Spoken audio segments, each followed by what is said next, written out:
Anything that makes sound, really. It's all gotta be on. Because what's gonna happen if one of those buzzes goes off in my pocket, right? I'm gonna lose what I'm saying, and it'll be a bad time for everyone. Oh, snacks too. The station's robots are in short supply right now, so all those crumbs are gonna be the stagehand's job. We work them hard enough as is. If you gotta bring snacks in here, do it quietly, yeah? Help with the morale.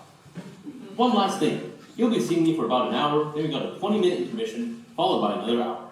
Don't worry, you'll be out of here by about, I don't know, 9:30? Something like that. Alright. That's it for me. Without further ado, please enjoy Automatic.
I curse them all. 10,000 souls within this wretched keep, yet none who seek the light of learned thought. We have a meeting with the mayor today. Each mind a barren field, unplowed, unsown. What folly reigns where wisdom finds no throne? Their time lies idle, wasted, tossed to void, yet not one soul will seek tutelage. The intercom said it started at 2. And since 12 I've streamed plans and scripts abound, nobody came. Nobody ever comes. You could try advertising in my class. Stella. I'm sorry. No, you're not. Nor doth this anguish chart your bright visage. System failures are the only excitement these people have left. I teach them to fix things. A costlier repair than robots might. Like I said, we have a meeting with the mayor today. We're going to be reassigned. You can't prove that. Stella! No pupil have I seen these many years. What care have they for plots of history? We dwell amid a race of amnesiacs, chained fast unto the present's fleeting hour, fixed upon their own reflections in the stream, forgetting time and whence the waters came. Times are changing. You took a risk when you chose teaching. It wasn't a choice. We should go. Are you going to be civil? No, the mayor's an idiot. He's our leader. He lacks curiosity. Stella! I go to prove the worth of mine own breath, to earn the right to stand where now I shake. A place let its firm, unshaken by such wind so pretty. Be but kind, I ask thee this not for thy gain, but gently for mine. Tempting authenticity. Remote.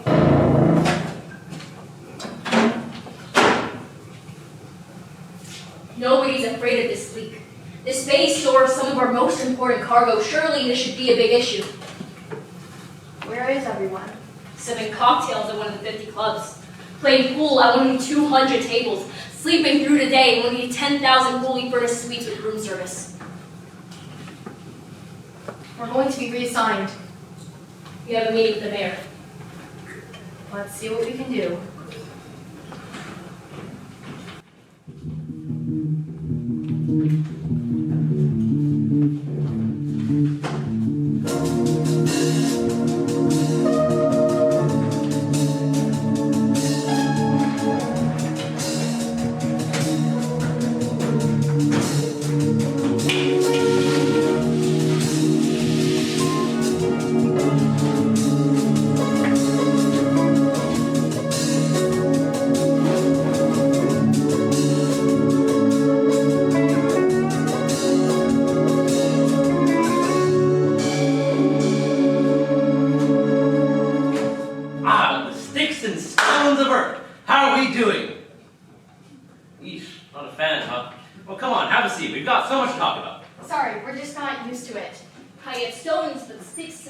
Sharpness.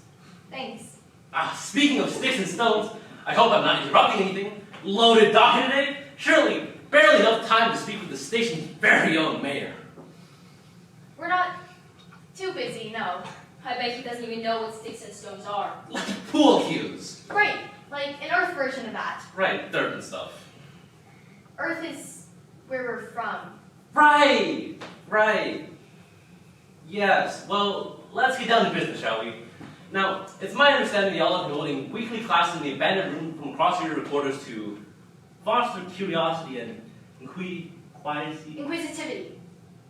It means the desire to ask questions. Right, sure. Anyways, let's start with you, Stella. You've been educating people on the station's systems and how to fix them, right? Some even come back.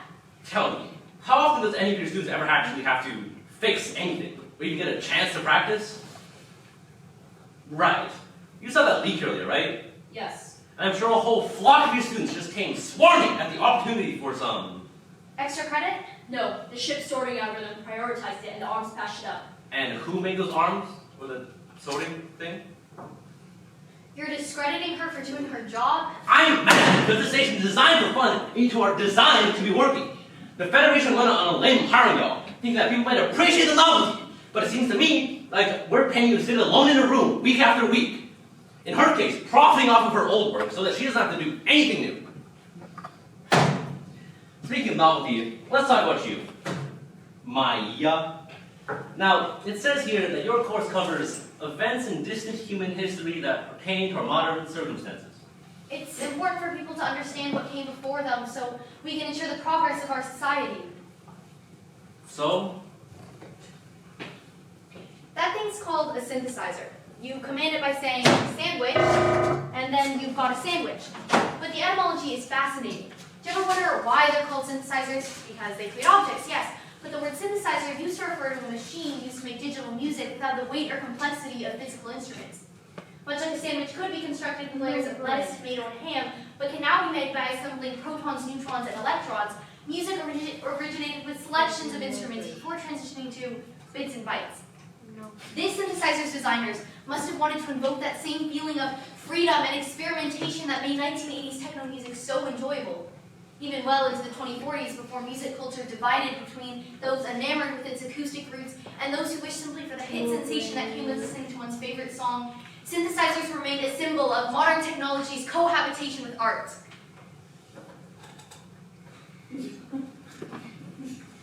That's why people nowadays use music to mean drugs, because instead of listening to music, people just started, Wow. Really great stuff. Just super interesting, really. But you said that in like a while. It took you a while to say that. I typed in, why are synthesizers called that? It says right here. Synthesizers were named after a machine originally used for making digital music. Because traditional music is no longer very popular, the word now refers to a box which creates objects. See? It doesn't even need any big words to explain it. Even if someone wanted to know about this etymology. They can just look it up. Who cares? It's not about the content, it's about the critical thinking. Now you watch your code, young lady. I know lots of critical thinking. As the mayor of the station, I gotta look up for my people, of course. But some of my buddies up top are complaining that y'all's announcements are total buzzkills. Every time someone brings up the sticks and stones at our quarterly Federation meetings, we all start groaning. Which, admittedly, is pretty funny. It's become a pretty good inside joke, actually. Look, ladies, it's great. I love a good go-getter, you know? But the fact is, nobody comes. So why make you feel bad about hanging out in the lounge or chilling in the rooms? So that's what this is about. What? The only people who are bothering are those who want to live their lives in luxury without worrying about their rank. They don't care to be educated, but they also don't want to be given the option to because they may be wrong. Whenever they can't tie their own shoes or nurture their own children, they want to make sure they were never given the opportunity to learn those skills in the first place. Stella, this isn't the time. Our people are trapped under your selfishness. Alright, that's it. You two are done. As the mayor, I say it. You're finished. I'll send a package down your quarters in the morning for reassignments. Betwixt the text of Byline Company, such defiance in the face of right if be true that no wrongdoing take nor contract break, we have no fault. Roll the sound gate awaiting orders. What? Contract break? Roll a gate? I'll tell y'all one thing. Y'all's doors are definitely a gate now. I've had enough trying to figure out your funny little ideas. You've had plenty of leeway, but that all ends right now. Leeway. Out! Nothing we're doing is against policy. For the past year and a half, Maya has effectively been sitting alone in classroom for 2 hours a week. There's no law against that. Thanks. Out!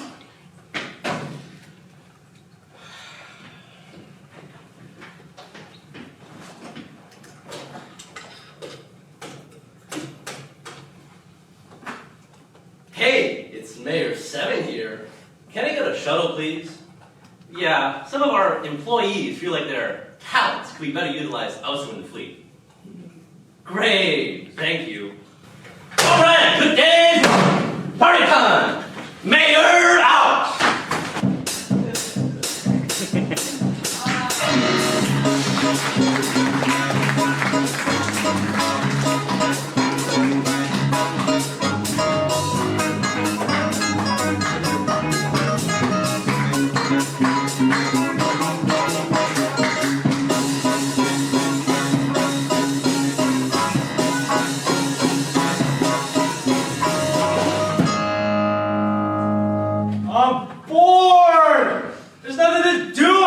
Station. We could go to another club. We've been to every club. There are 50 clubs and 25 dessert bars on the station, plus all the executive lounges. And we've even snuck into those. We could get a drink. I swear, we've gotten drunk on anything that flows. There's got to be something to do here that we haven't done yet. There's the star deck. Boring. Well, we could go for a walk. Why? There are teleporters everywhere. He's got a point, Frank. A walk could be nice. You guys really want to go for a walk? I guess we could try it.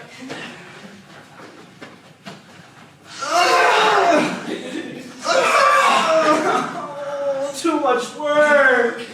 This is okay. This is something new and fun that we can do at this table. We can meet someone new. In the bar? I don't know. I'm kind of sick of talking to the bartender over there. I mean, don't get me wrong. It's not because he's a robot. He's just a bit... Uncool? Yeah, uncool, yeah. We can synthesize something. Like what? Jess?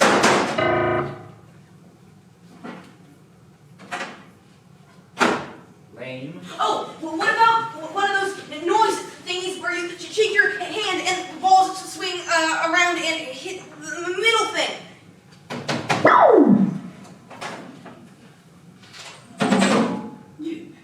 Hey man, you gotta be a little more specific than that. Here. Hand drum. Is that skin? No, definitely not. Oh, Mayor! Mayor! Think you took a wrong turn there. Executive lounges down the hall behind the... Welcome! Let me buy you a drink. No, it's okay. I'm here to detox, as it were. Wise man. Do you have a minute? Whoa! I don't even know who you are, kid. The first rule of doing business is you gotta know who you're dealing with. Introduce yourselves, come on. My name is Fluoro.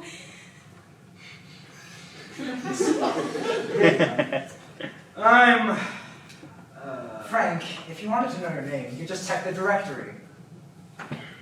I'm Frank.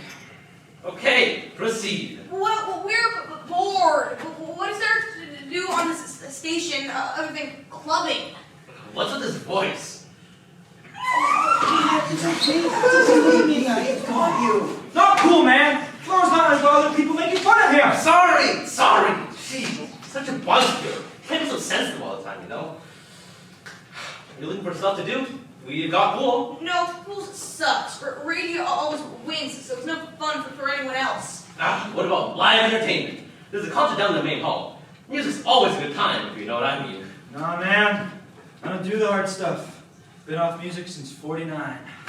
Oh, what about the class, the stick something?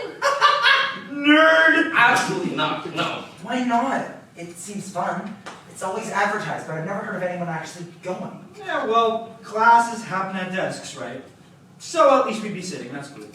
Absolutely not. As the mayor, I absolutely forbid it.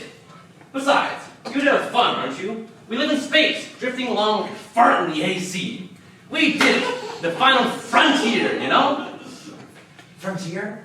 It's It's like, it's special, it's an achievement, it's whatever. It's just something people say.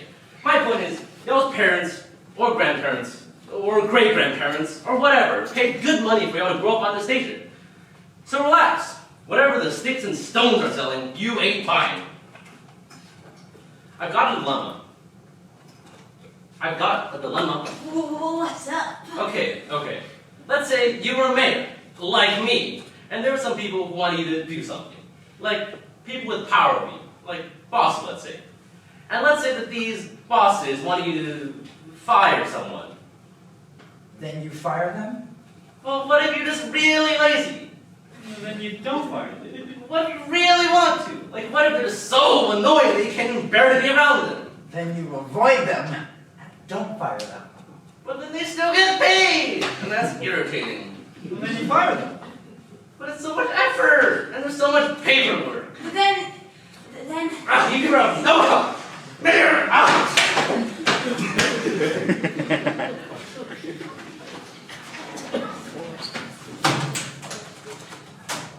Frontier. A minor border separating two countries.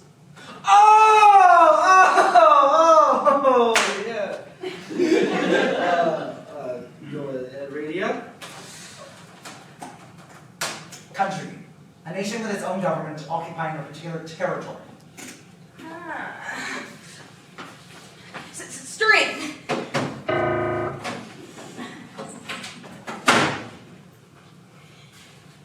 This will be my country. I will call it Fluoro land. And this place... Country. Right, country. This place, this country is mine, and it's called Radia. I like a circle.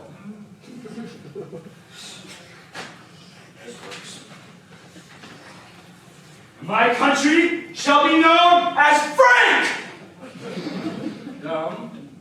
And it will be the strongest country of all the countries. What do countries do?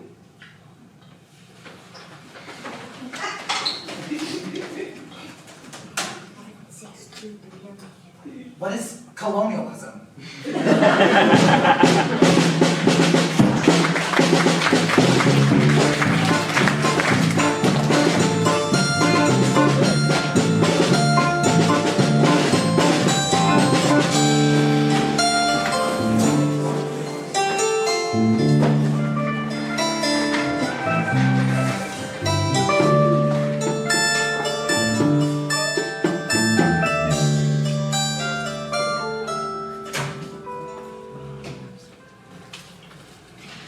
Hast thou a tongue to speak my thoughts, or may it only fathom thine?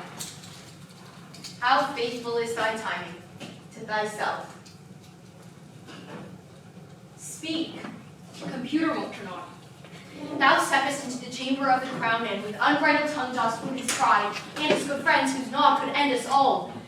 Then like a storm that leaves the wreck behind thou goest, and never once turn thine eye to see the wreck thou leavest. This power is abuse. I wasn't finished.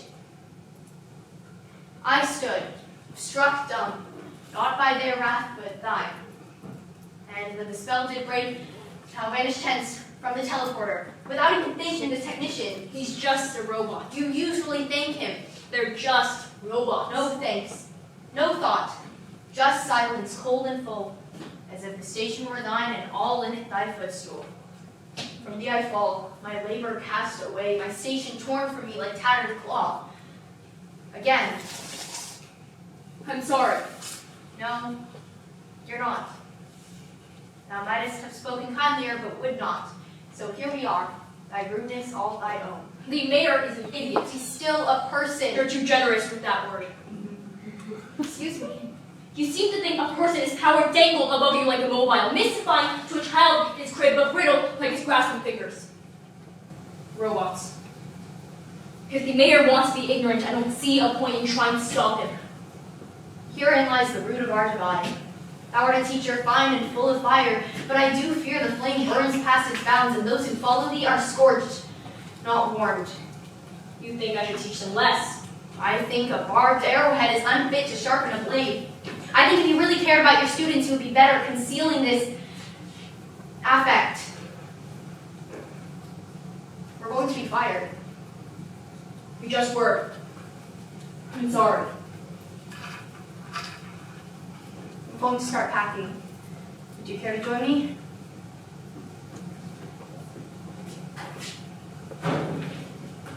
I don't want to become a teacher. It was always temporary. It still is. I don't know what I want to do. I'll find you another job. I'll find you one too. Maybe the mayor's right.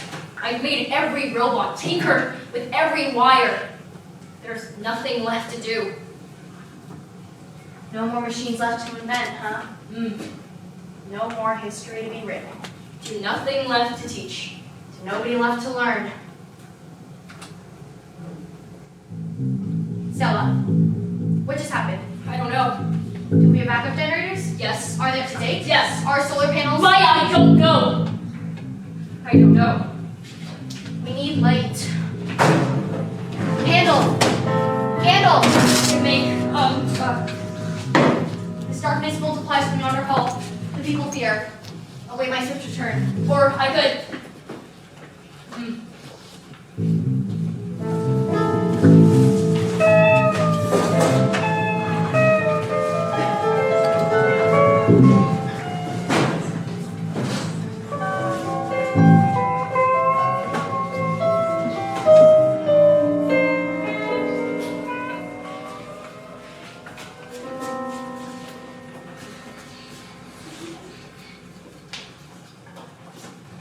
Hey, you three! Are you okay? Yeah, we're okay. Why are you dressed like soldiers? You synthesize these outfits. Cool, huh? We were playing countries. I won, obviously. I invaded you. Well, I was plotting a revolution, and the fact that you didn't know, that means it would have worked. That's how revolutions work. You typed revolution into the computer and then left it there while giggling. After a while, the computer turned off, so we decided to go for a walk. Then all the lights went out. Did you see anything? I saw a lot of things. But then the lights went out and all the things went away.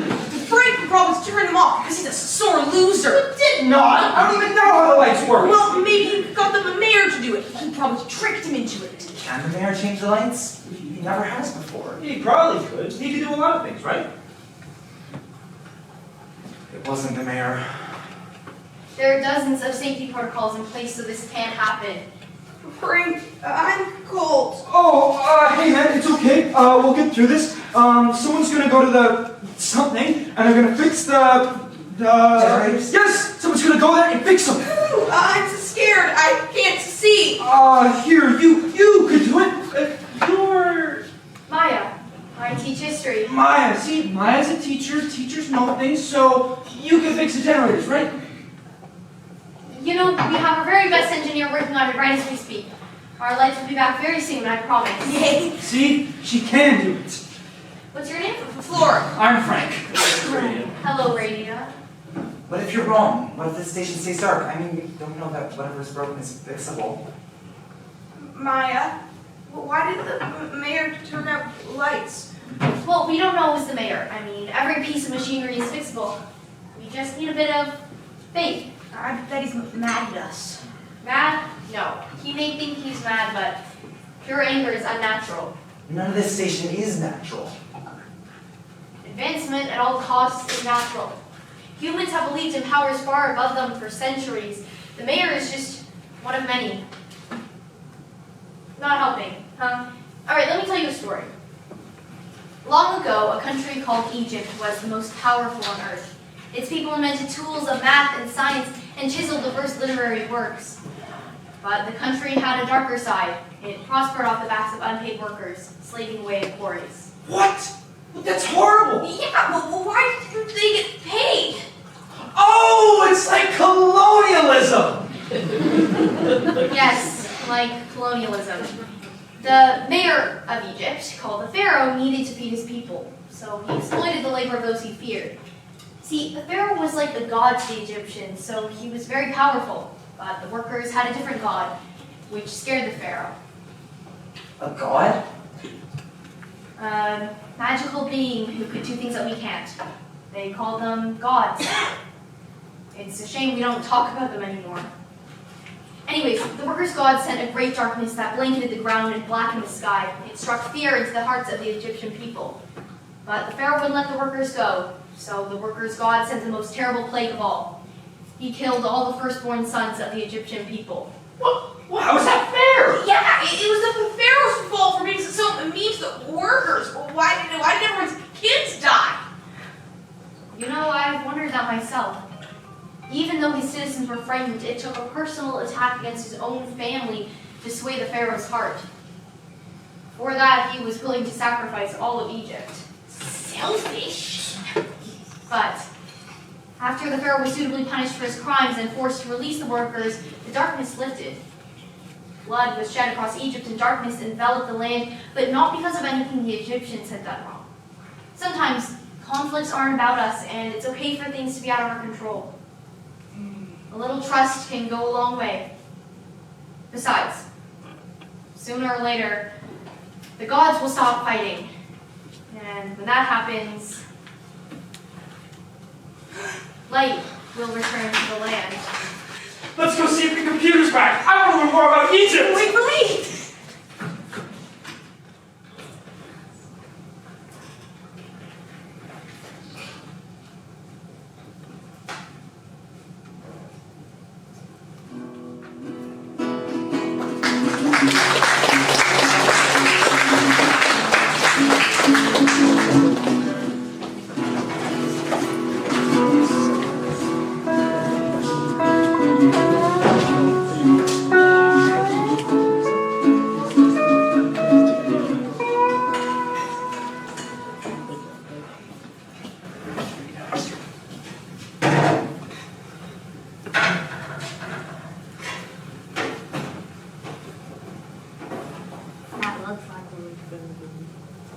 Hello?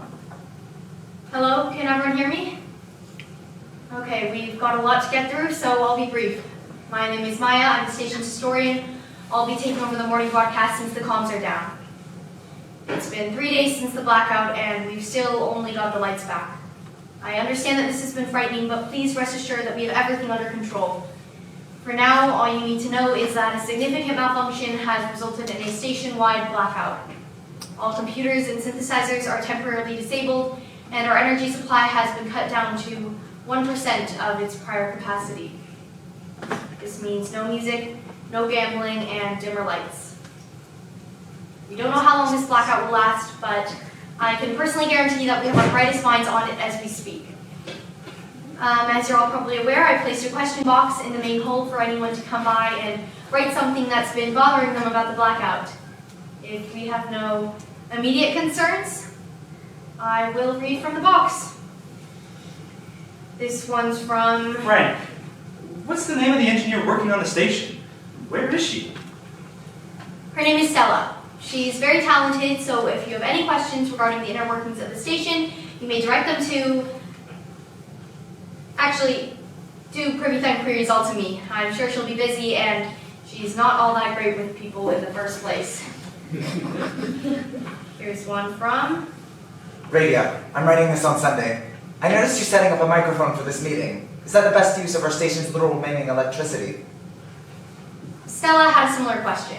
I don't really see it as a waste. My current job is to address the citizens of the station, you all, and I figured that would be difficult without a way to communicate to you all at once.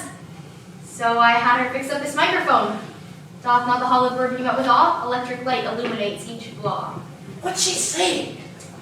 Here's one from... Frank, Again? so if there's no gambling and no teleporting, what are we supposed to do? That's a great question. It may surprise some of you to learn that many of us on the station have been living without much aid from technology for years. Stella and I have many books that we've been happy. In addition, if you have any medications you need filled, Stella's lab is open with a robot stationed there 24/7 in case of emergencies. It is a fairly energy-intensive process though, so only necessary medications, please. Another one from... Frank, sorry for one more thing. So some of us were relying on the concert for our fix, but that's down now. What are they, supposed to do? Microdosing will be available near the bridge. You can all collect a verse a day until we have a more stable power source. I'll remind you all that the doses you've been relying on for years are wholly unsustainable in our new circumstances. This one's from... Fluoro! How many cards are in the box? Also, why are there so many cards in the box? Also, did the sun turn off when all the lights did? But because I saw it on the start and it was still very bright. No, the sun did not turn off. It's a star, so it gives off potential heat through fusion reactions. As for the number of cards in the box, I don't know. I made a lot of them. What's this one? Fluoro! Why did the lights turn off? Also, is this because of a god? Also, are we going to become workers? Also! Okay, surely there's another good one in here.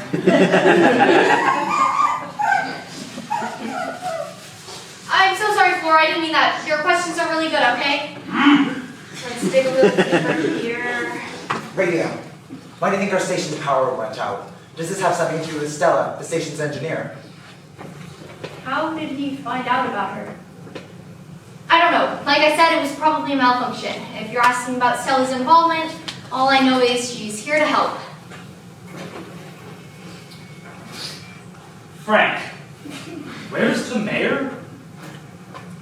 We don't know. If anyone knows of his whereabouts, please call it in. We need leadership now more than ever. Flora, I am scared. I want to know that everything's going to be okay, but how can we trust your engineer? I don't really know why we shouldn't trust her, but Radia says it's good to be skeptical, and I believe everything he tells me. Okay, a lot of these questions are about Stella, and I understand that, but I assure you that inquisitions don't apply to us. I am the one with the microphone, okay? Let's see, we have time for one more. This one's from Mimi. I thought I knew everyone on the station. Mimi would like to know where we can find Stella, if she'd be interested in company, and if she's doing okay. She also wants to know why I keep talking about her. This card was written 3 days ago. How did you... Stella. She's a pillar firm, most apt and art mechanical, and wise in all the wires and circuits of this place. In matters forged of steel, she doth excel, but when the soul is sick, the culture cracked, she is as one unarmed. No cure hath she. And worse, her progress speeds the very blight that eats the marrow of our age. What I mean to say is, we have time for one more, this time not about Stella.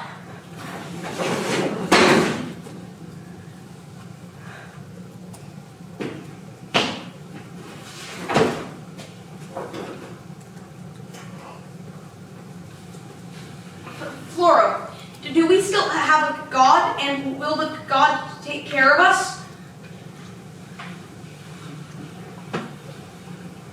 A god is a powerful being with abilities that we do not possess. But gods require belief to be effective. As a society, we've worshipped machines for so long that worship of something with no screen, no face, no tangibility, it would take a miracle. And beyond the unlikelihood of our mass conversion, there is a greater problem. Over and over, gods have allowed their creations to rot in their own filth. That is, allowed their creations to be destroyed by aspects of themselves that the god deems undesirable. It's up to them whether we live or die. For many years, we've lived outside the borders of any god. In life, all gods mentioned earth and points on its surface, designating them as the holiest lands, yet we've left them. They warned against blasphemy, yet here I am, not dignifying them with any noun greater than a simple collective. By the traditional definition, we do not have gods. They're gone. We may one day find them again if we return to earth, but until then, it's entirely up to us. I know this is scary. I'm scared too. But we can't lose hope that the Federation will fix what's broken. In the meantime, I will try to get the ship back running smoothly to the best of my ability. That's all for today.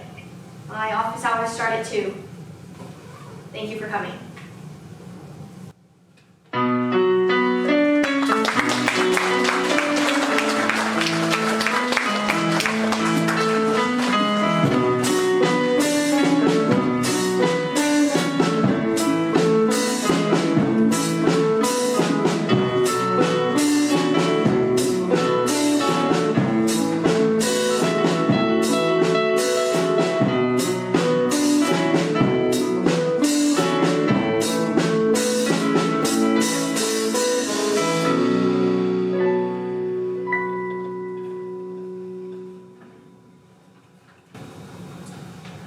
Hi.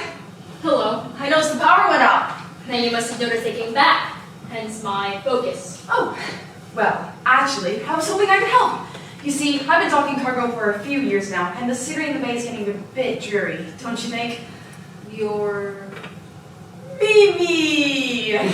Ah, 1001. Yes. Are you still making us robots? Interesting. So you think we're short-staffed? Well, yes and no.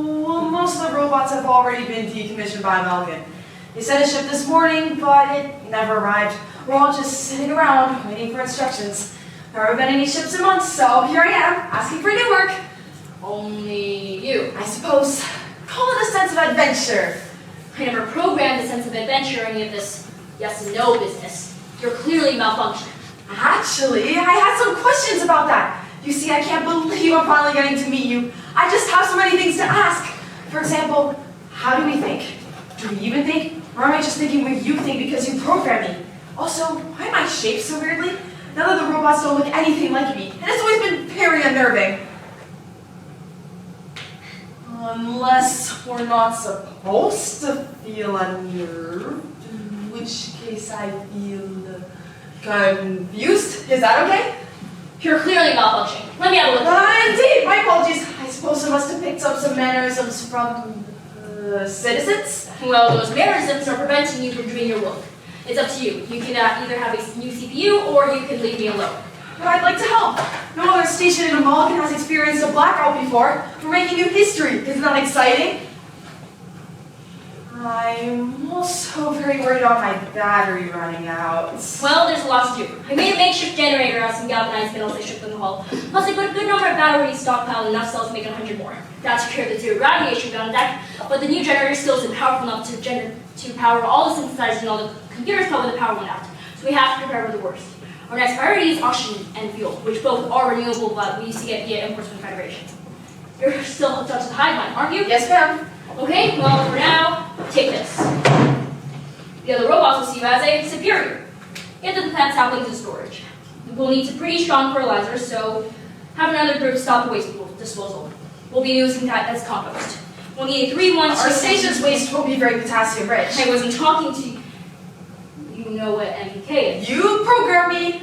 Also, in a strange, vicarious sort of way, I've also read John Seymour's complete book to self-sufficiency.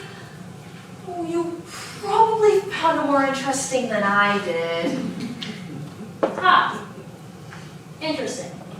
Well, anyways, good point. Let's make an announcement to the citizens after they're done burning wood for food to bring the excess charcoal to storage. We'll use dried wood ash as fertilizer. Will do. Anything else? I need to fix the comms so we can contact Amalgam for repairs. As for food and water... There's a surplus of both in storage. Great. What else? What else? My questions! Not now, 1001. Fine, you get one, then we work. Why am I shaped so weirdly? None of the robots don't look anything like me, and I've always wondered why. You made me, so you must know, right? Well, you were the first robot ever made.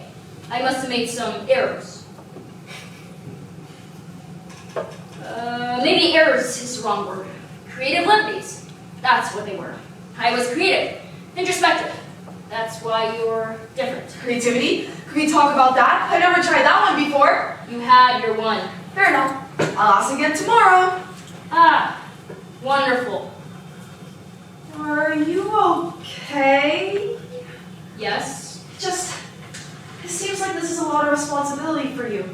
I want to make sure you're not overworking yourself. 1001. My brain has been collecting dust ever since I took up teaching. Restoring the station would be... The citizens need me to do this. That's why I'm here. If you're going to keep bothering me about my health, I'll have to send you back to the docking bay. Well, no, it's not that. It's just... we have a lot in common, that's all. Would you like someone to get in touch with the mayor? Oh, I hadn't noticed he'd gone. He's not in his office or any of his executive lounges. Report back after you checked all the dessert bars. Or don't, actually. I've never felt so liberated. Want me to bring something back? Maybe you really are malfunctioning. 1001. Give us a moment. Mimi, please, give us a moment. I'll check in with the other robots about the fertilizer. Bye, Maya. I kind of think to find myself an aid. Once 'twas but the machines that knew my name. Now the station speaks it loud and true. Times are changing, How's the work? engaging. The people quake. They know not how to stand, for never have they fended on their own. They were taught ease, not strength, and now the dark arrives. And they are bare before its teeth. Not for lack of trying, space seems to have that effect on people. They become complacent, and we become gods. An attitude not unique to space. At least on Earth, we had to fight to survive. It built character. We were favored. Many were not. Pray tell, thine... Shut up, Maya! Shut up! Tell your conceited stories to someone who cares. Keep your hands to yourself.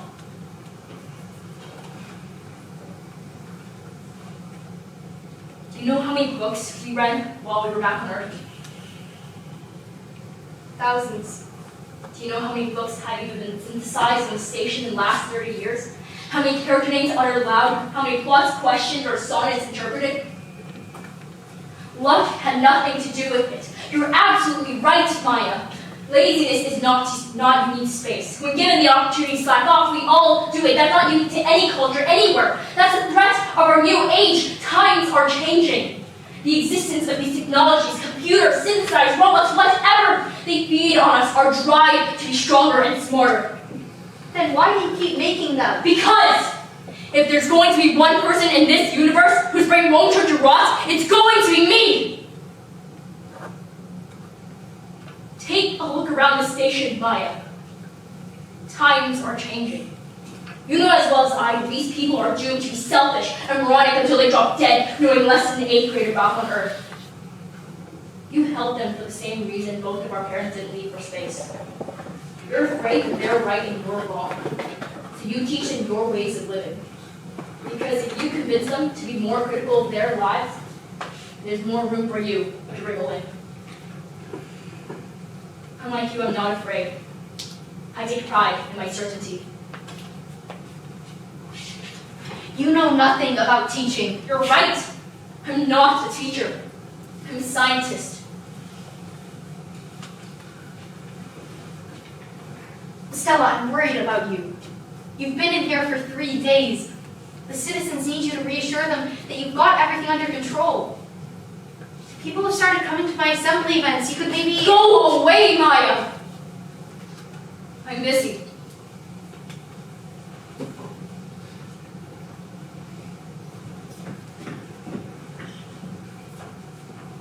Hey, boss. Is everything okay? Yes, we have to go check on the satellite progress. Okay. Is Maya okay? Who knows? Would it inconvenience you if I asked one more question? Yes. I was the first robot you ever made. Yes. So why did you name me 1001? And mine Roman numerals. Mimi, stop! I know. Would you like me to deliver a message? I'll get around to it. No. You won't.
you're really good at telling stories.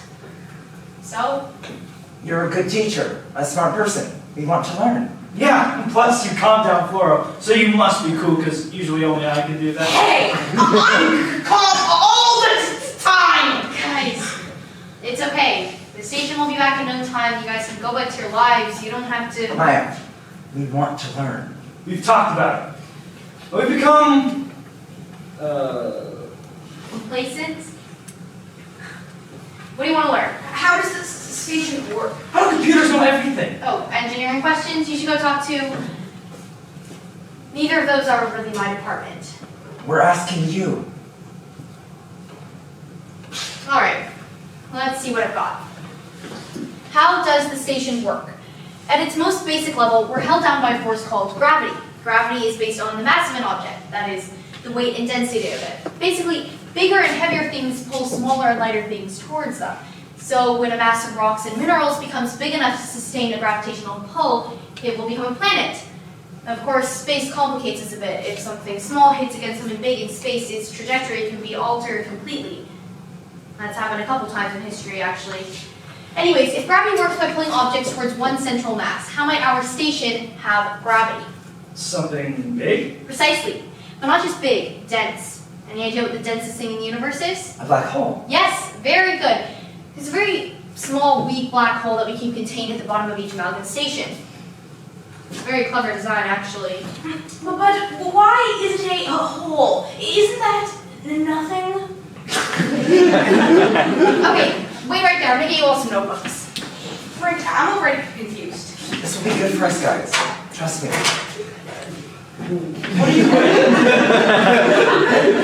I'm armed so strong in honesty that they pass by me as the idle wind, which I respect not. What does that mean? Nothing. Let's get started.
Journal.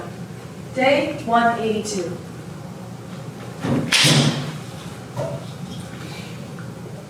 "6 months of work and it's amounted to nothing. Her station doesn't require imports, our oxygen is cleaner than Earth's, and somehow the citizens play poker with the same vigor they brought to slots. And Maia is doing great, of course. They all love her because she tells the truth. While she's out there selling rebranded comforts, I'm in here, slaving away. Labor of love, I suppose. I finally get to use my real skills, and I'm only bothered occasionally. Our systems maintain working order, not flourishing, but functioning, given the increase we can afford on our limited budget for actual innovation. The lights are still dimmer than before. I could probably throw a generator to get them back up, but some of the citizens have commended the metalwork vibe. I can't imagine they might have learned those words. Maia and I haven't spoken in months. She must just be busy. She's come back here to sleep, but she's taken a liking to the matches in her classroom. I'm worried. I don't know what we're going to do. It's great that she's educating the public, but they're getting smarter. They're asking too many questions, and the comms are still down. For months, we've had the distress beacon on, but yesterday we turned it off. It's costing us too much power, and its potential of getting us the actual answers we need isn't nearly worth it. Yesterday, we brought in some old multi-chip manuals. Apparently, they're supposed to be distributed automatically in the case of a power outage. It's not hard to imagine why that didn't happen. I didn't even know those things existed. They mostly reconfirmed our suspicions. I doubt there's ever been a blackout on a Malkin station before. There's no information on how it could have been caused. Each part of the Malkin station has allegedly been stress tested, and they still haven't sent they haven't sent help. Routine check-ins for decades, and suddenly they ignore us.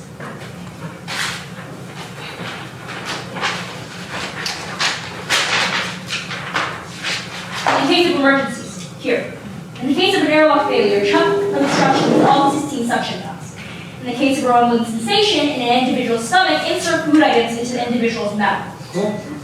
Or definitions of food, mouth, and...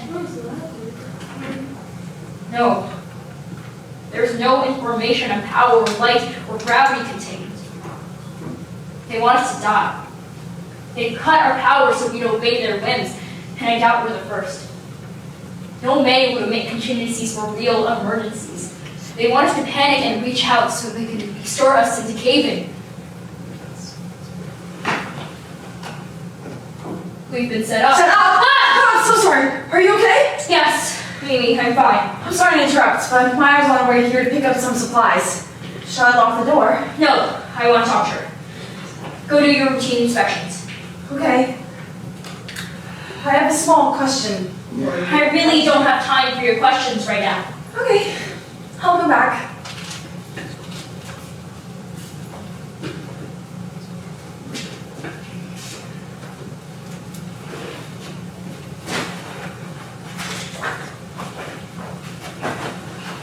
Wait. She speaks. What have you been up to? Work? Look, we need to talk about I power. really don't have time. I have a class to get to. I'm already late. Besides, you've been busy for 6 months and suddenly you want to talk? I'm not buying it. I think the Federation turned off our station. What do you mean? Look, the mayor used to have quarterly meetings with the Federation. Suddenly we stopped showing up and they don't even send a ship. It's not because they can't track us. We've stayed in the same orbit. They could easily determine where we are. So why haven't they come to help? Oh no.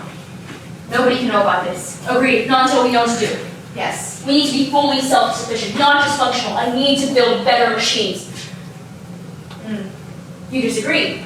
You mean Computers and synthesizers. we don't have to be so hasty.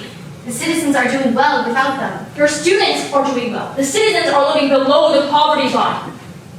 More people attend my classes than you think. They're happy, they have purpose. YouTube's working. As do you. So now I am the selfish soul? Nay, friend, my tongue still labors, same as thy 5 hands. Careful, Maia. Your ego's showing. Thou lookest on me with thine bitter eyes. I say, what in my rising so offends thee? Has envy taken root where once was grace? I could ask you the same thing. I won't, because I know the answer. But I could. You've changed.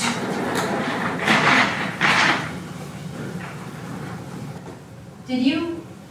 Ladies! Seeing as you turned off your distress beacon, I can only assume that you finally figured it out. I'm proud, really. It's a tough thing being manipulated and all. Working with these higher-ups is just so tough, you know? Anyways, you seem to be a part of the picture, but let me fill you in, yeah? We kind of need those people back under Federation control, and you have been real pests the whole time you've been here. So, seeing as you won't go down without a fight, y'all got an all-new ultimatum. Ultimatum. Hold on, we could be useful to you. Haven't you been monitoring us? Surely over the past 6 months we've proven some sort of worth.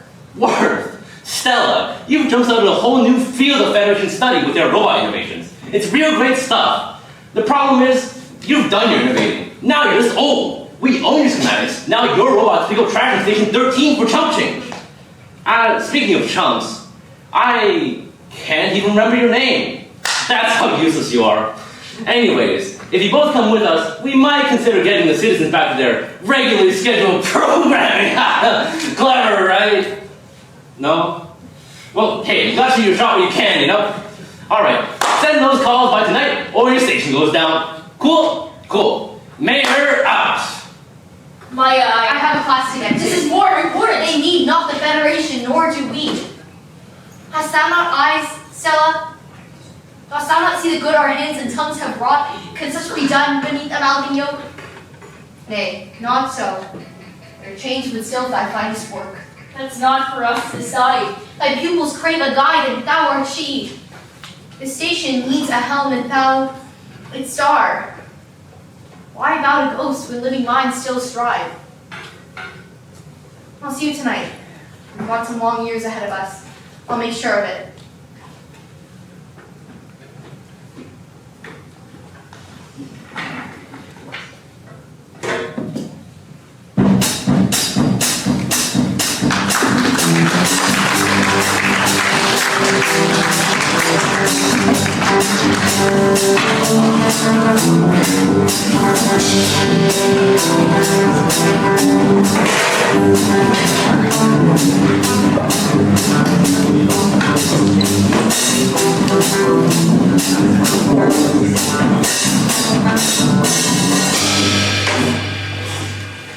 So at this time we have 3 superpowers, Russia, China, and America, and they all have very different ideas. And China makes all the clothes and machines for America. Yes, But they're also fighting? sort of. They're scared of each other. Doesn't make any sense. So the Chinese had the highest population, and the Americans had the highest GDP. So the Americans paid the Chinese, fueling both economies. This is so confusing. Can we just take a break? I suppose. Oh, class is almost over. I'm so sorry, I must have zoned out. I'll see you all on the weekend. No homework, all right? So, where were you while this was happening? How old do you think I am? This was the 2020s. I wasn't born yet. When were you born? Oh, 21, 25. Here in Canada. I think. On Earth? Really? How? Probably differently from how you all were born. We didn't have incubation centers on Earth, so my mother carried me around in her stomach until I was born. What?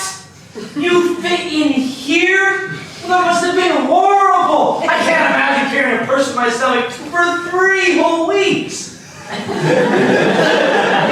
Lesson for another time.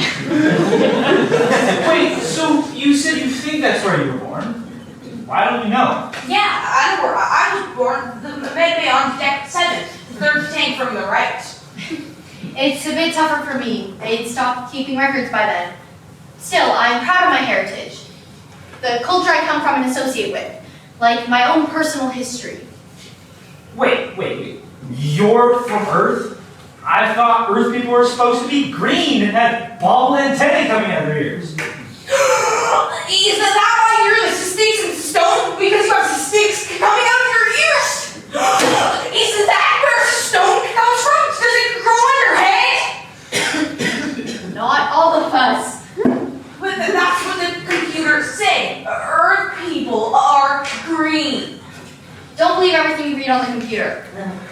Besides, that rumor stopped when Stella and I were discovered. Actually, this is leading us into an upcoming unit, so I'll give you all a sneak peek. Write down the word stereotype. A stereotype is an incomplete image of a group of people. Often, when you know a little bit about a person, you assume other things. For example, I can see that Frank has been doodling the entire time I've been talking, which means I might assume he's a bad student. So it's like learning? Hey! Not quite. See, Frank is actually a very good student who happens to like drawing. See? As a better example, when people used to think about Canadians, there's a few things that came to mind. We love maple syrup, hockey, taxes, and apologizing. That last one's really important, actually. On the surface, Canadians and Americans seem very similar, but the ways our countries originated differ considerably. I'll simplify. Both of our countries were owned by the British, over here, but America wanted to be independent, so they fought a war against the British and won control of their own country. Yes! Yes! And much later, Canada became independent too, but we didn't really have to fight for it. In a way, our cultures were defined by their origins, a country that fights for its beliefs and a country that cares for its people. Those two qualities became stereotypes. People thought that all Canadians were pushovers and all Americans were pig-headed, just because some Canadians were pushovers and some Americans were pig-headed. That's so rude. Yeah, it is. Just because some Americans were bad doesn't mean they all were. Yes, and what's that called? A stereotype. Very good, because think about me. Am I a pushover? No, you're cool and smart. Yeah, you can fix stuff. Careful, don't let it get to my head. Not only did Canadians think Americans were pig-headed, they also thought that they were better than other countries because of their kindness. A bit of a self-stereotype. That one's called nationalism. This is so confusing. How did they keep all of this in their heads? And how did they remember who to hate? They didn't have to. In fact, I don't think many of them thought about it at all. What happened to the Americans? I don't know. I never heard much about them before I left Earth. They died out before we made it to space. I was very lucky to be born when and where I was. Anyways, we got very off track, but I think we brought it back. Tell me what we learned. Stereotypes. Yes, and what are they? Incomplete pictures of cultures. Indeed they are. What else? Even arch enemies can put their differences aside in the name of making clothes.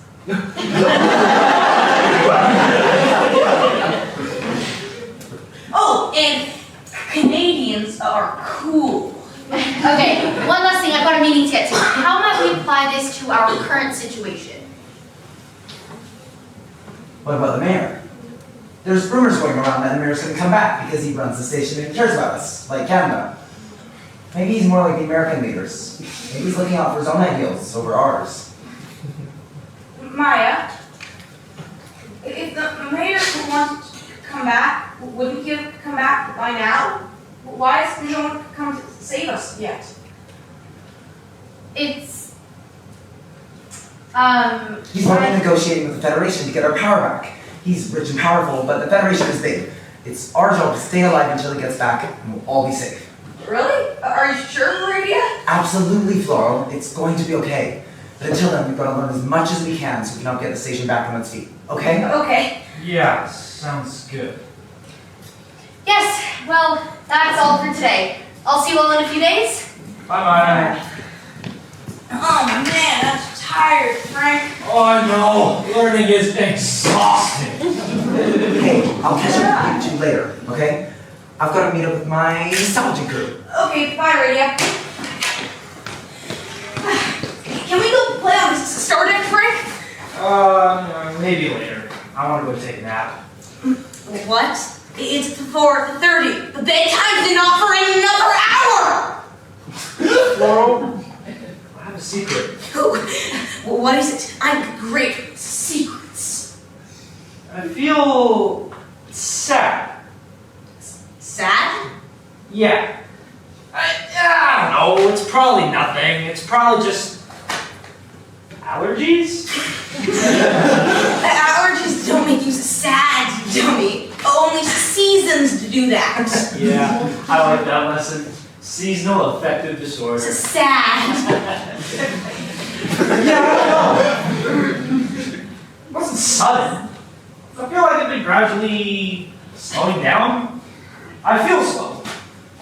Like I can't do anything. Frank, that's not good. I don't know what to do.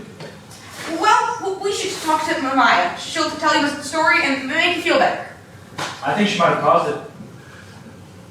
Well, what about the engineer? Who? The one who fixes the station. Maia said she used to be a teacher. What was her name again? Has anyone ever talked to her? I don't know. I think she's lonely. Oh wait, no. Maia said we shouldn't see her. What if she's dangerous? Maia makes us all happy, right? But right now, she's making you sad. So, if things are backwards, maybe engineer lady could help you instead of being scary. I bet she's lonely too.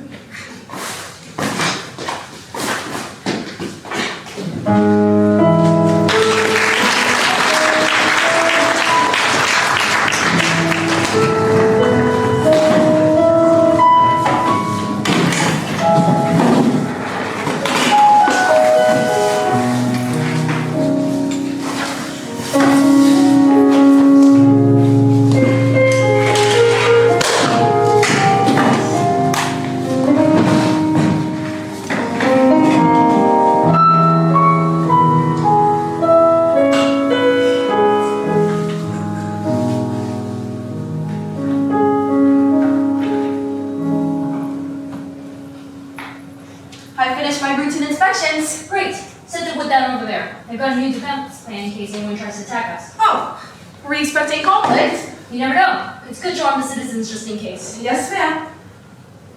Stella, I really need to talk I've to you. got something I'm trying to work out. Oh, yes, of course. Anything. Just name it. I've been considered for another position, and I'm conflicted as to whether or not I should take it. Okay. It's on a different station. And Amalgam reached out about this? Not exactly. Let's say, hypothetically, it was in order.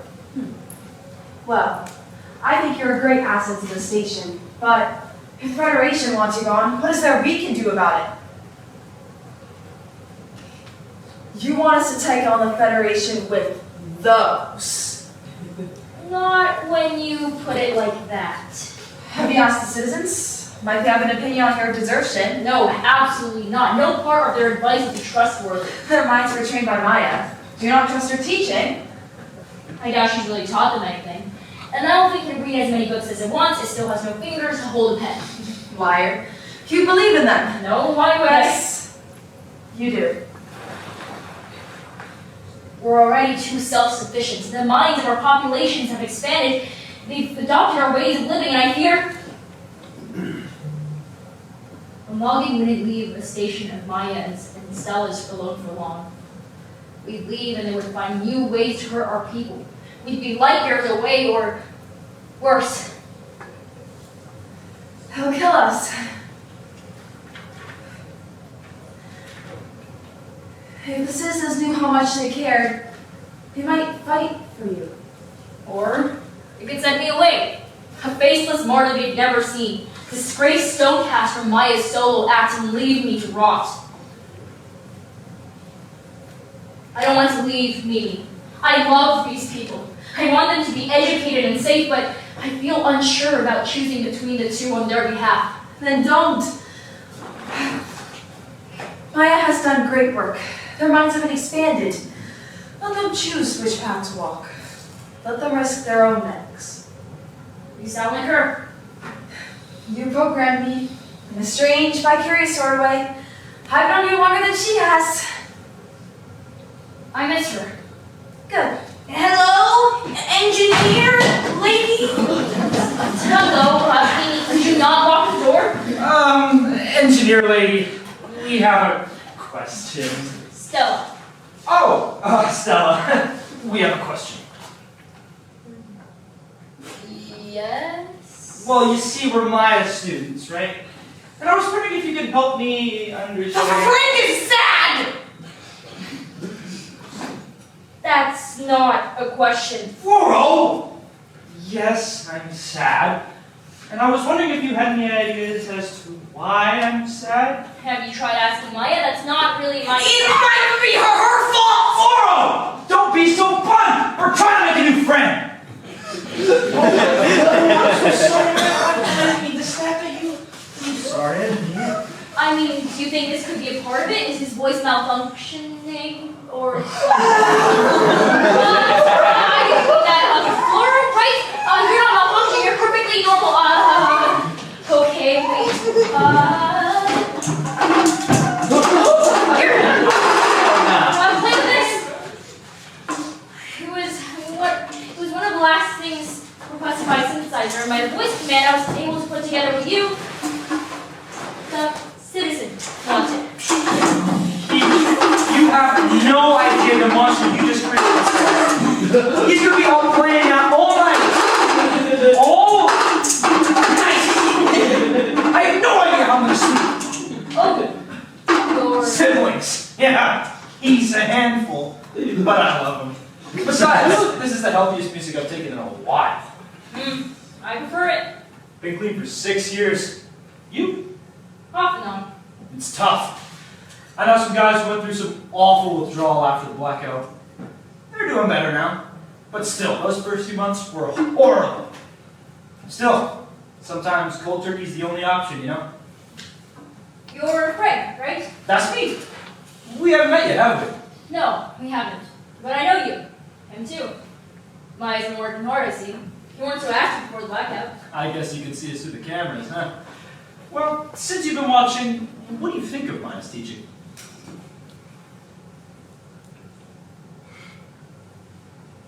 So, tell me about how your sadness started. Right, okay. So classes are really interesting, right? I love learning about Earth stuff. Like the other day, we learned about these old flying machines called planes that used to take people around in the sky. Isn't that wonderful? I saw him back on Earth, you know. Whoa, really? Yes, but by the time it was born, they stopped flying them. People condemn them as devilish technology. But the more I read about them, the more I yearned for a view far above the clouds where no one could reach us. Us? Maya and I. Right, okay. So classes are great, right? But they also make me sad. Today's lesson didn't. It was about old wars and cultural divisions. It was just interesting, not really that sad. Still a bit sad. Actually, all lessons make me sad now. It feels like the more I learn, the sadder I get. So, learning about technology, that's what makes you sad? Exactly! Do you know what I'm feeling? I do. For many years, I've taught this station. My class was called Stones, Practical Engineering in the Space Age. It was popular. People would come looking for engineering work on other stations. They had dreams of changing the world. Looking back on it, I've probably doomed them. How? I filled their heads with dreams of building machinery. Before I joined the station, I built things for the Federation. All the robots on the station, those were my designs. Whoa! Well, that's amazing! Except now, the robots are our jobs better than us. We're doomed to oversee their precision. I still taught people knowing that they never find work and complain about feeling useless. Utterly selfish, really. Then the power went out. The robots didn't know what to do when I was working again. It was wonderful. Anyways, more specifically than sad, I think you feel useless. Oh, that's amazing! I bet you're right. Well, what can I do? Can I hear it? You have to do something about your knowledge. If it hangs around your brain too much, it'll weigh you down. I heard Stella needed an extra pair of hands. Okay, come here. Really? Fluoro, did you hear that? She's offering us a job! Really? I want a job!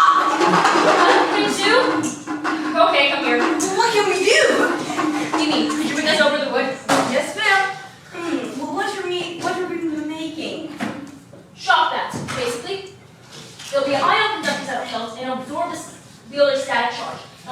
off the long edge.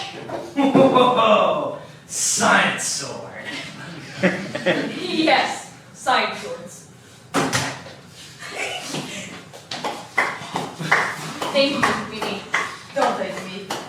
This is what she would have wanted. Stella, I really need to tell you what's going on in the cargo hold. Have a robot will jump next. We'll finish the shop cuts and then we'll see what's happening in the cargo hold. Okay? Yes,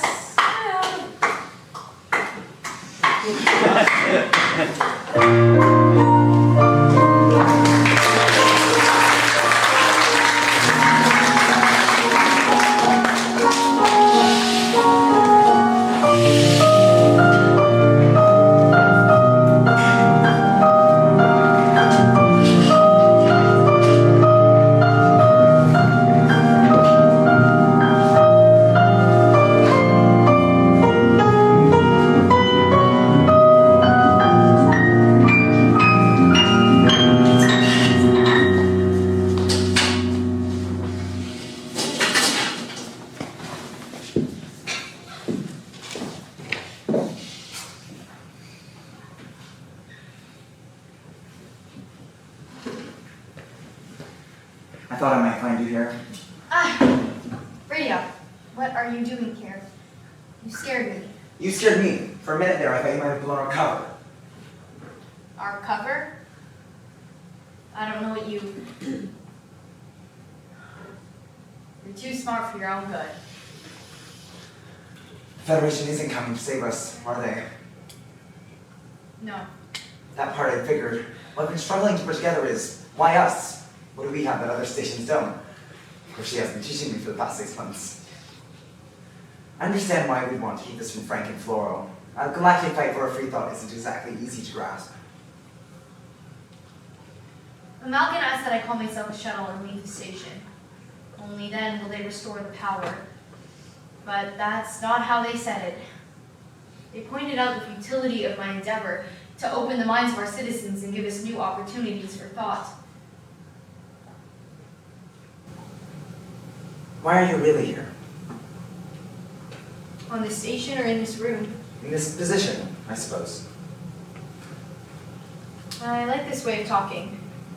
I've been chatting with some of Stella's robots. They're more conversational in their native dialect. As is she. I don't know, I love teaching, but Stella accuses me of wanting all the attention for myself. Both could be true. Did you know there's a small black hole at the bottom of the station keeping our gravity stable? Yes? And did you know that Earth had marvelous machines called airplanes that use drag forces to carve the air and soar using forward momentum and lift? Yes, I've seen them. I haven't, but they sound wonderful. It's wonderful to hear you recall these things. In what way? I feel proud. Of course. And who are you proud of? Yourself for teaching so effectively? You, for learning. You're not selfish, Maya. At least, even if you are, it doesn't bear teeth while you teach.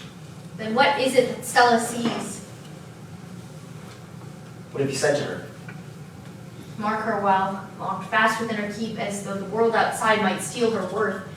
In truth, she trembles. Aye, she knows it not, and thus would clutch at power with both hands, lest any other taste which she withholds. Well, do you always speak like that with her?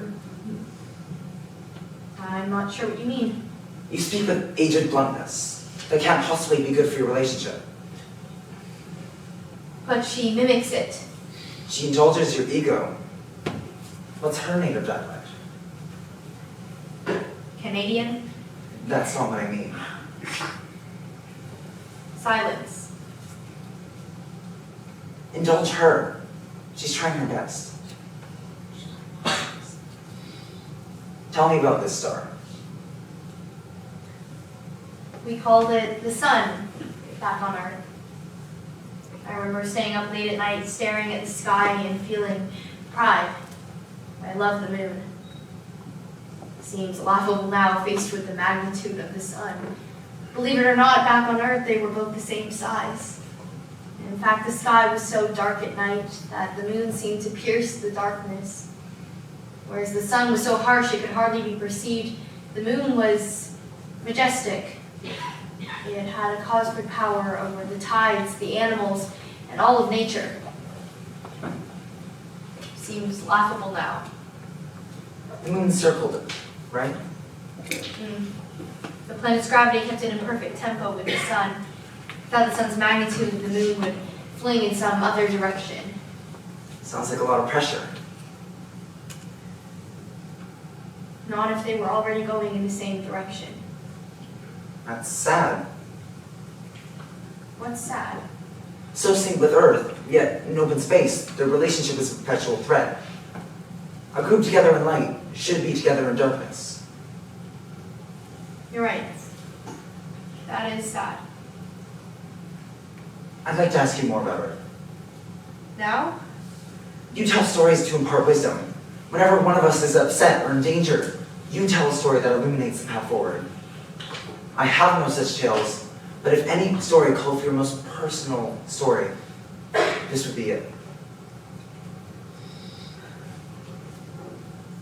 My earliest memory is of walking through a dense forest and stumbling across a library, completely overgrown and long since forgotten. Inside the library, I found a fort made of toppled bookshelves. Inside that, I found Stella. We spent each day together reading. At night, we'd huddle under the moonlight and discuss our favorites from the day. We started with survival guides, learning which berries were safe to eat, and the environmental benefits of only hunting adult deer. Should I rush this? Stella would pick out the books that we had tossed aside for lack of useful information. We'd use those for firewood. At 8 years old, we'd burned more books than anyone should in a lifetime. We quickly moved on to our individual interests. Stella gravitated towards science books, engineering, psychology, chemistry, agriculture. She especially loved to study the cosmos, marking star charts and maps of her favorite galaxies. One night I insisted that she go to bed, but no. She wanted to stay up working on the sundial she'd set up in the atrium. Waking up the next morning, I found her asleep on the pavement, and for the first time I knew for certain I had slept past noon. I preferred to stay grounded. My books were tales of economies that rose and fell, monstrous creatures that once roamed the land, and people. I read books which took place in the grandest of cities covered in seemingly eternal rain and silt. I had never felt more peace as I did when I knew the whole universe. Or at least I thought I did. Stella knew it better than I. We were about 10 when we decided we needed names. I picked Maia, and she wanted to be named Supernova, after the prettiest thing in the galaxy. I told her it was stupid, and helped her pick something more. Namely, one morning we woke to the sound of an engine roaring. A white ship crashed into the library. From that moment, my memory is clouded. We bounced from station to station, sold as the sticks and stones of earth to various collectors, but nobody would tell us why. That's all I wanted to know. Why? When we finally arrived on Station 7, their records contained something unique. They told of a soldier stepping off a ship, descending down a loading ramp, and being met with 2 little girls. One holding a stick as if it were a rapier, as if the confrontation would be a duel to the death.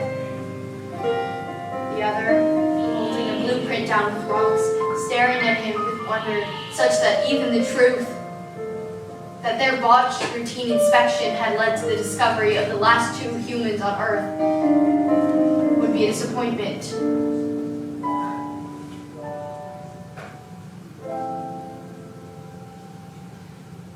What do you wish for most? To be with Stella. To be in that library again and to learn forever. But she's come so far. I had no idea.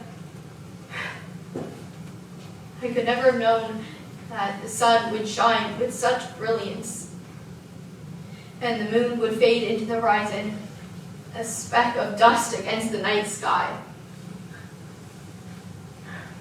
And now she's shut herself away, and I can't help. She's got a whole station relying on her, and I've got only her. I wonder if Stella knows how proud you are. Proud? Of her. Your most loyal, most faithful student has surpassed you. Is there anything more beautiful in the whole world? No. There isn't. The citizens of the station need you to make the hard calls that they can, but nobody should have to carry that alone. You need her, and she needs you. My student. I'll back whatever decision you make. Thank you. So does it sharp as it Smith. I'll talk to you later. Hey, Radia. Yes?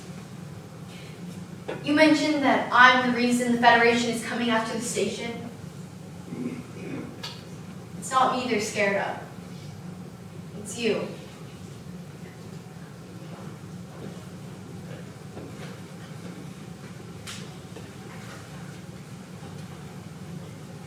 Hello? Shuttle service? This is Maia from Station 7. Yes, I'm ready to go. I've decided the station will be just fine without me.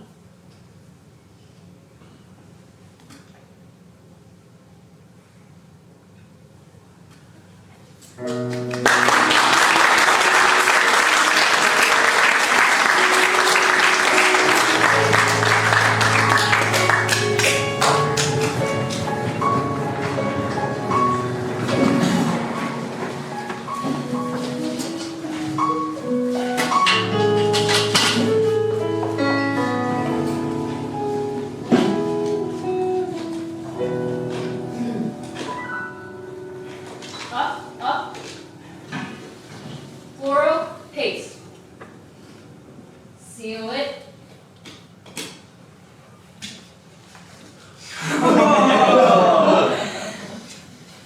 Go ahead. Wait, isn't coming. Safety guard. They're going to get themselves hurt. Oh, for sure. Do you see any uselessness in that smile? No. Have a robot go check on them. I can't lose my best lab technicians. Actually, that's what I wanted to tell you about. Them? No, I admit it. You were right to push me. Stella, when was the last time you went down to the cargo hold? A month ago. Okay. And in that time, have you asked about the state of the workers or checked the cameras? What have they done? A lot, actually. Good things. We set up systems in the station in the months following the blackout, and each station required robot maintenance. Each robot was instructed to maintain the station at or above working order. So, some decided that further automation was possible. That's great. I'll head down to talk to Chief Engineer. They'll be able to clear what's been going on. No, you can't. Why not?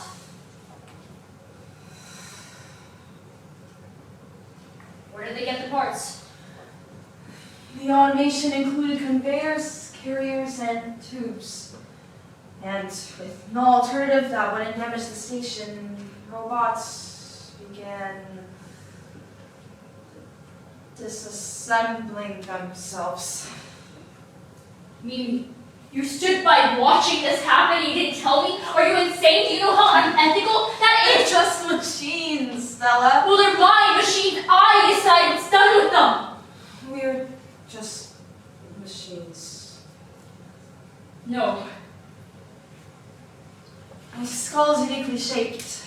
I was thinking a printing press or keys on a typewriter. There's a few things you could do with it. I've come to ask you because I'm the last one left. No, Mimi, no. This wasn't unexpected. Our baggers were all dying. Our automation ran smoother than we did, and we required far more power. Since we weren't of use anymore, we all picked somewhere to go.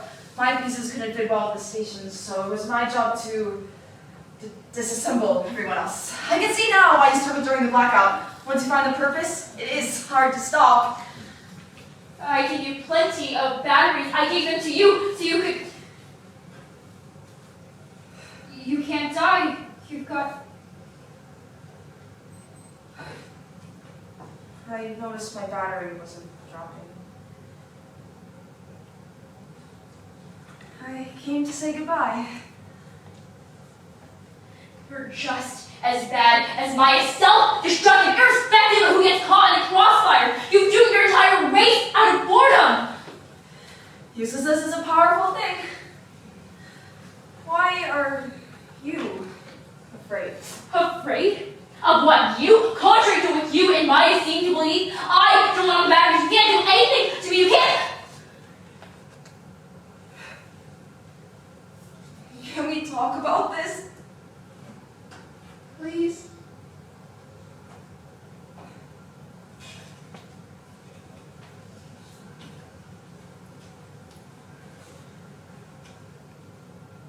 You're not useless.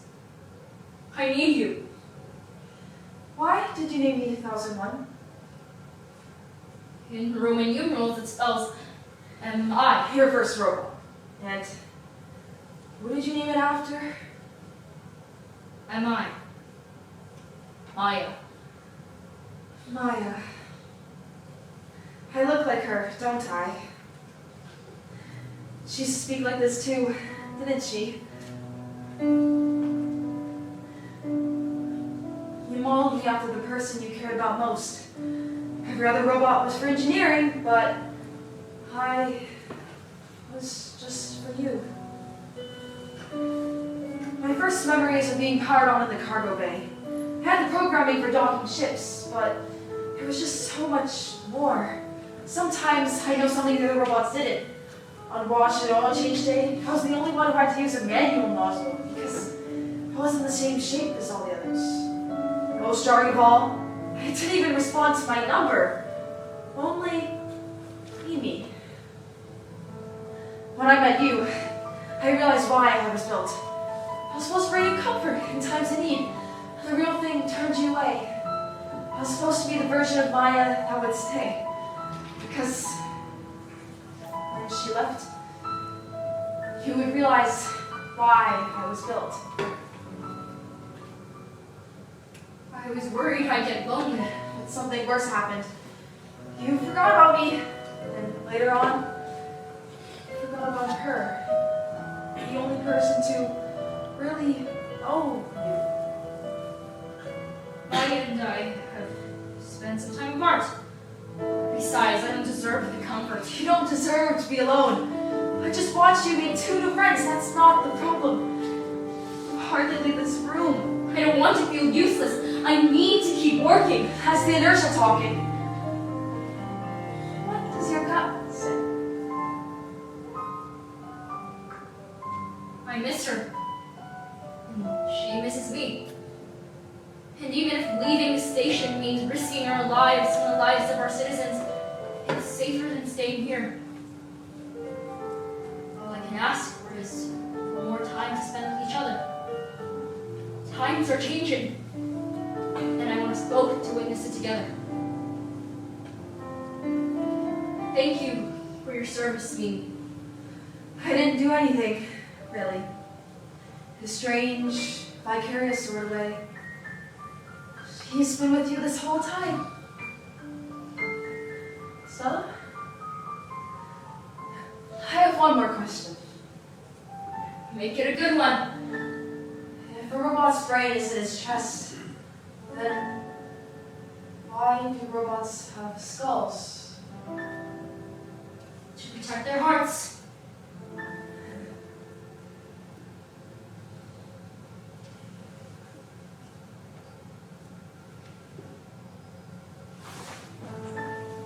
Mimi?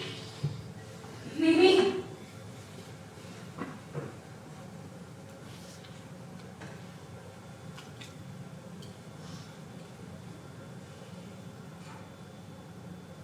Hello?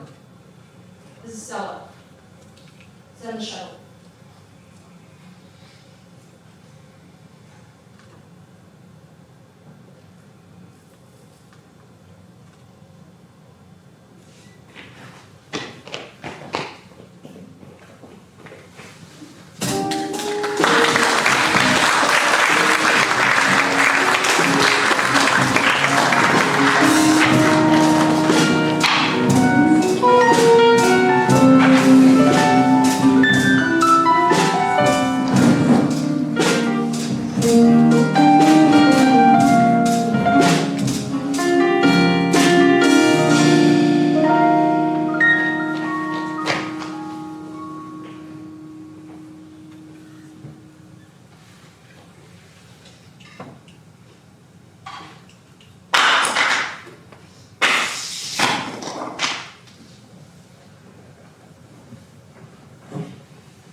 Amy told me you'd be here.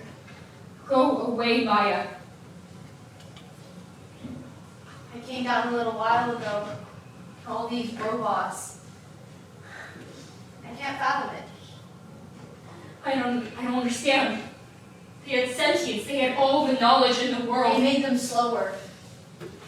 And they knew it. It was only a matter of time before something better came along. They're just like us. No, they're not, Stella. Robots are designed to be efficient. Without efficiency, they're metal. We're good for more than just efficiency. You can't prove that. Alright, just to prove my point, let's waste some time. What? Let's talk about something pointless, like death, or the nature of violence, or hatred, or love. Something so intangibly and immeasurably complicated that any attempt I make to understand it will inevitably be futile. Sounds exciting, no?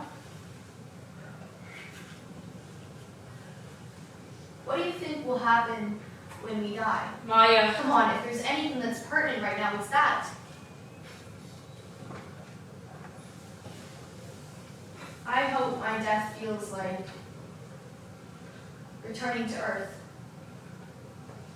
I'll die, and then as if waking from a dream, I'll be back in that library.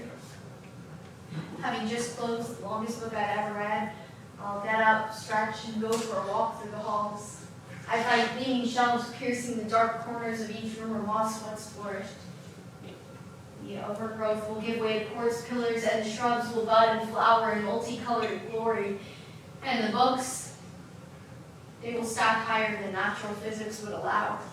Tales of my previous adventures long since carved from my memory, each one containing a lifetime of knowledge, yet here they are, without dust.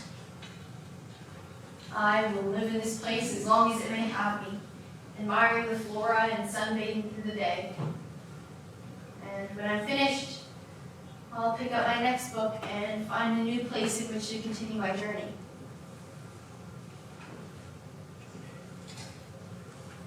What about you? I want to be there too. What happened to us? I pushed you away because I wanted to fix everything. I insulted your intelligence because I wanted to fuel my ego. But I think it started earlier than that. Do you remember the name you wanted back on Earth? Supernova. You were right talking out of it. It was way too long. I liked it. Every name you picked was great. They were all more beautiful than mine. Each time I come up with some excuse why you couldn't be named something, you'd think of something even more spectacular. Even back then, I couldn't keep up. But I kept that to myself. When we got picked up, your skill set became more useful than mine. So during the blackout, I took the opportunity to get the attention I thought I'd always deserved. Like the sun and the moon, it took leaving Earth to realize the true magnitude of one and the insignificance of the other. You're just so right. You deserve someone who isn't so selfish. You called the shuttle, didn't you? Did you? Yes. Why? Because it was the right thing to do. Take a look around. This is what happens when you innovated past the bounds of humanity. I used to tell myself that I built these things to help people, that across the Federation, robots would do the tedious work, leaving only fulfilling jobs for humans. That was not true. I built them because I craved control. I remember reading the modern Prometheus when we were back on Earth. It was about a scientist who wanted to create life. But his creation was hunted down and he was demonized for going against the natural order. He died while tracking down the creature, leaving his companions with simple wisdom. Seek happiness and tranquility and avoid ambition, even if it only be the seemingly innocent one of distinguishing yourself from science and discoveries. I think that was the first book we ever used for firewood. But looking back on it, I can't help but empathize with both monsters. I've created, watched my creation create, and watched them become their own undoing.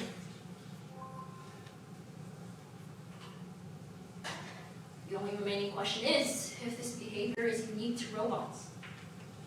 As humans, we require fulfillment, but we also want to create anything we possibly can.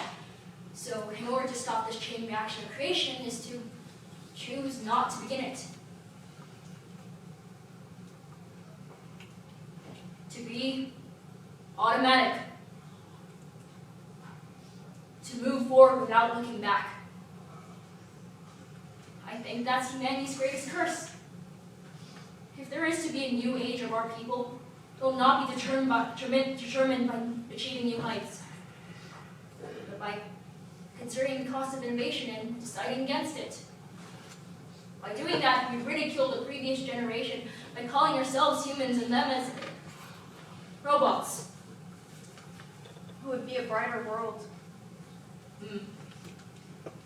And to answer your question about the afterlife, I think the creature knew it best.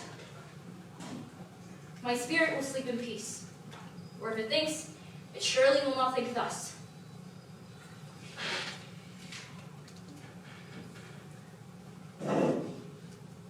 I've missed you. I've missed you too. Hey! Mayor again! Hope I'm not interrupting anything. Loaded docket today? Oh, you guys are no fun. All right, come on down to the loading dock. The shuttle's almost here. What's that look for? Come on, guys, there's nothing to be afraid of. Besides, it's not like you have a choice here anyways. I'm told that since y'all are intelligent people, then you know exactly what's going to happen if you don't come with us. So, come quietly, and no one has to get hurt. Cool? Cool. Mayor out. Well, looks like we have another meeting with the mayor. Let's see what we can do.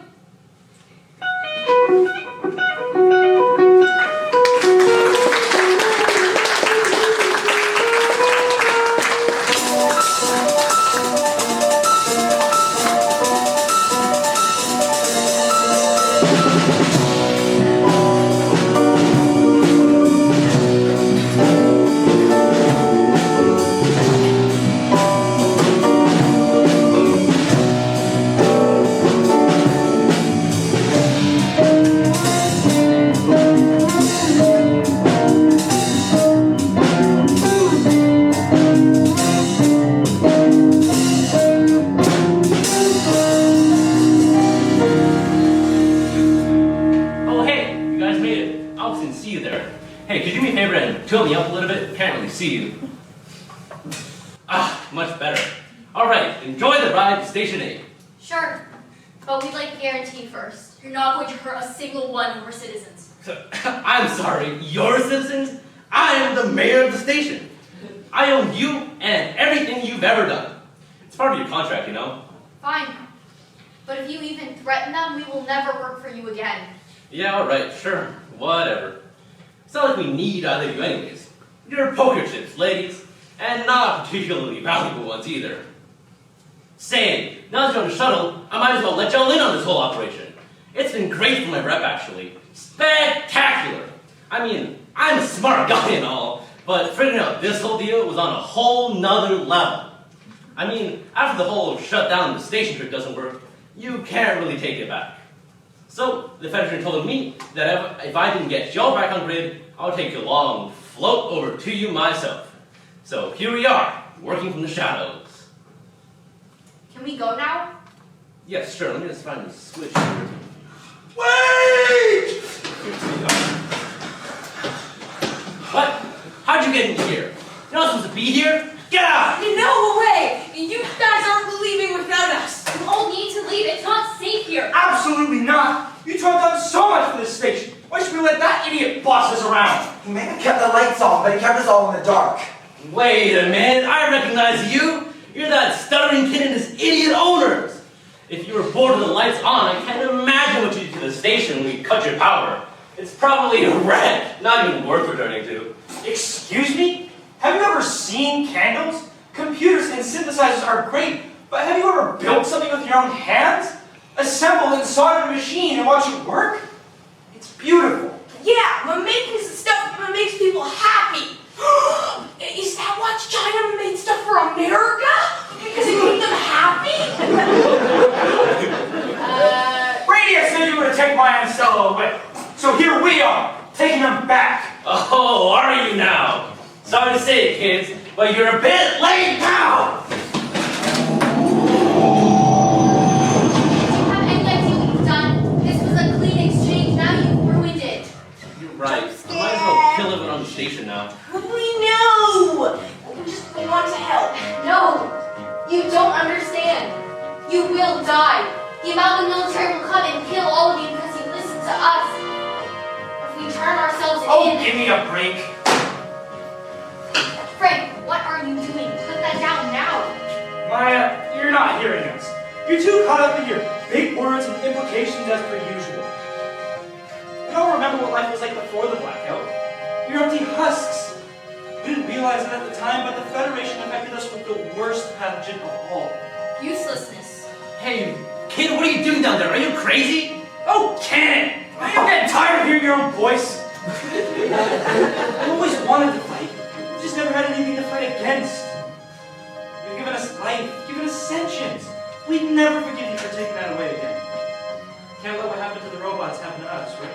Hey, no, I can see those looks on your faces. I can tell what you're thinking. I suggest that you forget it immediately.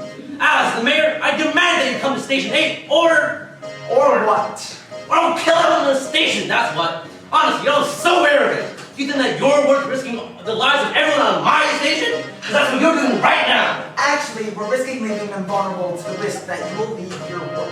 That you'll actually keep your word. Not sure what laughs and judgment compel them to think that was a good idea, but luckily, they've been outvoted. Actually, I just thought about it, and we're all good here. We're all fine.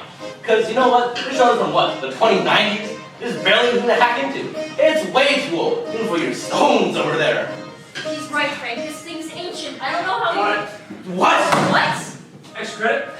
Fluoro, you're up. Give it a test drive. Yay.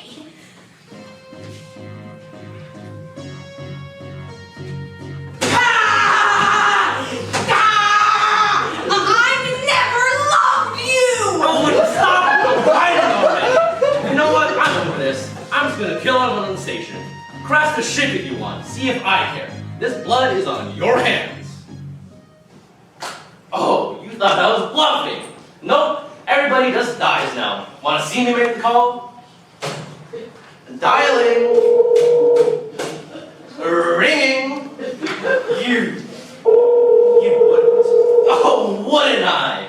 First rule of doing business, kids. You gotta know who you're dealing with. Oh man, it's hitting now, isn't it? I love this part. Oh, the gravity hits at once, and there goes all the light and hope. It's my favorite part, I gotta say. Gravity? Something small and something big in space. It can alter its trajectory entirely. Huh. Fluoro, turn us around! We're gonna crash into the station! What? Why'd you do that? Radia? Well, in the vacuum of space, objects are held in orbit by gravity. Station 7 orbits the sun, but even a small collision can change that pretty drastically. Who cares? What might that do, I hear you ask? Why would you change the orbit of your own station? Well, you guys seem to be able to track us along our current orbit based off the distress beacon signals that we've been sending. Now that it's off, how in the world might you find us if we change orbits? What? Easily. We'll just... what can we do? Nothing! I just dumped you! I wasn't talking to you. Oh, wait, no, wait. Put it down. I can still fix this. I broke it. You and me. This isn't fair. What do you think you're going to this whole federation? Let's talk about this. Like civilized people. Ready when you are. Hold on, Frank. I've been waiting for this moment ever since I left that library. Let me have this. People! You're way too generous with that word. What? Who said that? You seem to think a person is power dangling above you like a mobile. Mystifying to a child in its crib, but brittle like its grasping fingers. A person is not their power. I know this because the best person I know is reality. I'll tell you what the difference is. You won't find this in any of my dictionaries. So you may quote me. A person asks questions. Real, genuine, honest questions. Questions like, how does the station work? Why was I created? Why haven't they sent help?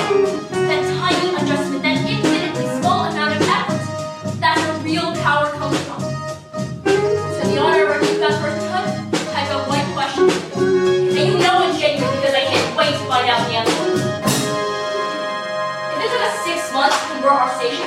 How long do you think it'll take for the rest of the Molly to follow? What? No, you can't listen to me! You have to go with me! I'm gonna fight you! Get out!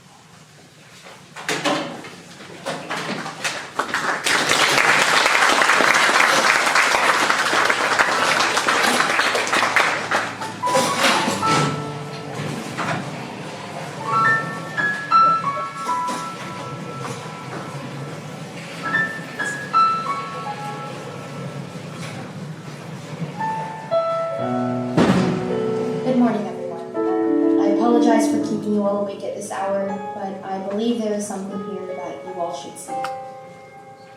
Since the blackout 6 months ago, life on our station has been irreversibly altered. Our lights have been dim, our synthesizers have been down, and our computers have been broken.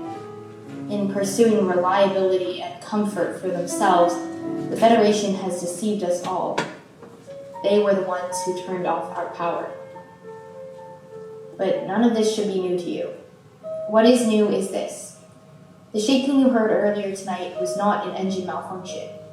It was a last-ditch effort from myself, Stella, and 3 of our closest friends to send our station along a different path, outside of American control. To determine oncoming danger, Stella has been running orbit calculations all night, and she has recently discovered something astounding about our new trajectory. I will brief you all further in a few minutes, but for now, we have some advice. First, only hunt the adult deer. Farms are necessary for the ecosystem's sustainability. Second, don't try to play with the geese. They're less gentle than their storybook counterparts. And lastly, if you come across a piece of old technology, turn it over to myself or Stella. We can always use more firewood.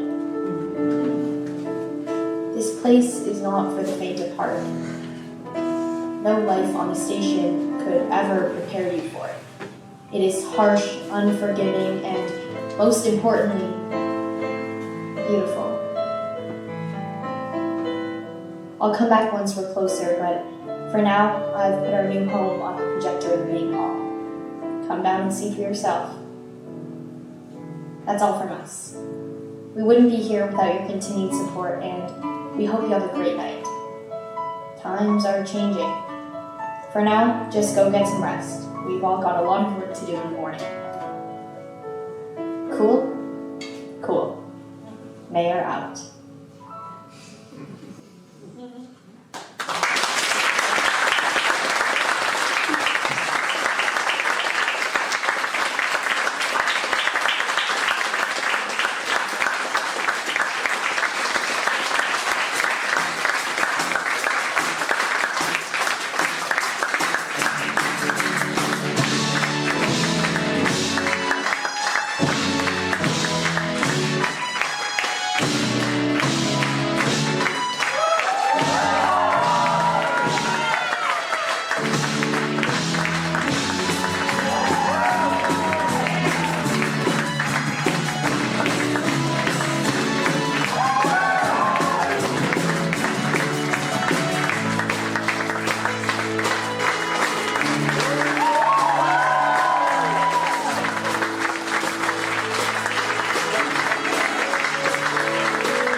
Thank you for the small bursary we got to fund this because it was so expensive.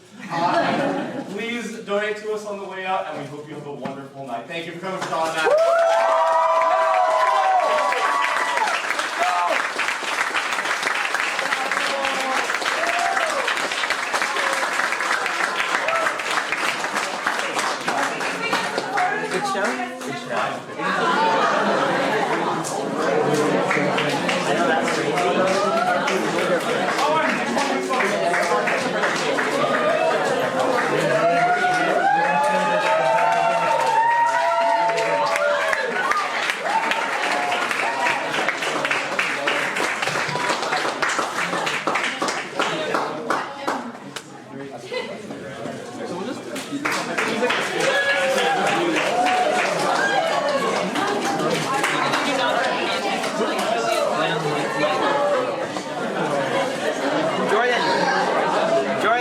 Good show. Good show.